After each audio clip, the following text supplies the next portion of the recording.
মাহে রমাদানকে স্বাগত জানিয়ে বাংলাদেশ ইসলামী ছাত্র শিবিরের ঢাকা মহানগর উত্তর শাখা কর্তৃক আয়োজিত বিশাল স্বাগত র্যালি আমরা এই মুহূর্তে দেখছি।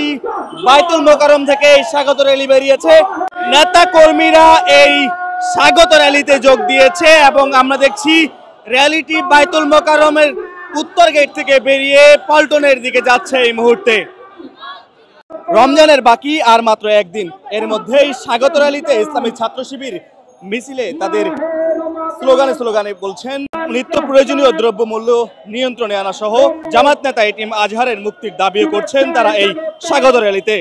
মিছিলটি এই মুহূর্তে বাইতুল মোকাররম থেকে ছেড়ে আসা মিছিলটি এই মুহূর্তে পল্টন মোড় পাড়ি দিয়ে কাকরাইল মোড়ের দিকে যাচ্ছে। অংশ নিয়েছে বাংলাদেশ ইসলামী ছাত্র শিবিরের ঢাকা মহানগর পূর্ব শাখার নেতাকর্মীরা।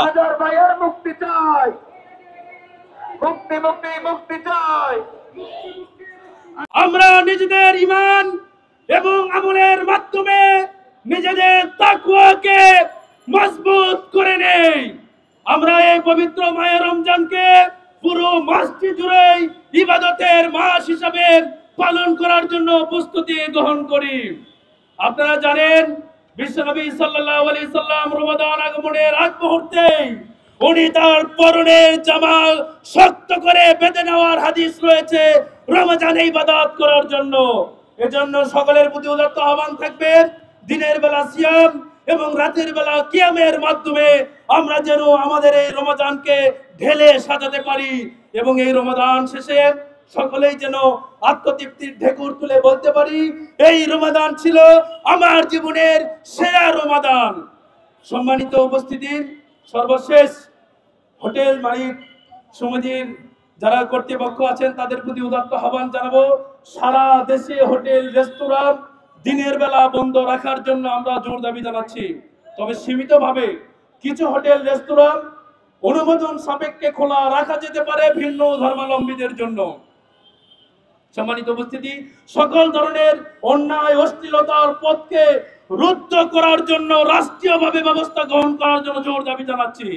স্যাটেলাইট টেলিভিশন চ্যানেল এবং সোশ্যাল মিডিয়ায় কোন ধরনের অশ্লীল প্রজ্ঞাপন, নাটক, সিনেমা যেন সম্প্রচার করা না হয় সেই ব্যাপারে জোর দাবি আমরা জানাচ্ছি।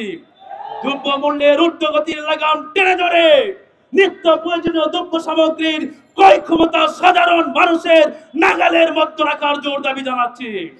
সম্মানিত উপস্থিতি, সকল ইমাম খতিবদের প্রতি আমাদের আহ্বান থাকবে রমজানের তাৎপর্য শীর্ষক আলোচনার মাধ্যমে গুরুত্ব এবং মাহাত্ম্য তুলে ধরে সকল মুসলমানদেরকে রমাদানকে নিজেদের জন্য, জীবনের মাগফিরাতের জন্য, নাজাতের জন্য পথ এবং পাথ হিসেবে গ্রহণ করার জন্য উদাত্ত আহ্বান আপনারা জানাবেন। সে আহ্বান আপনাদের প্রতি রইল।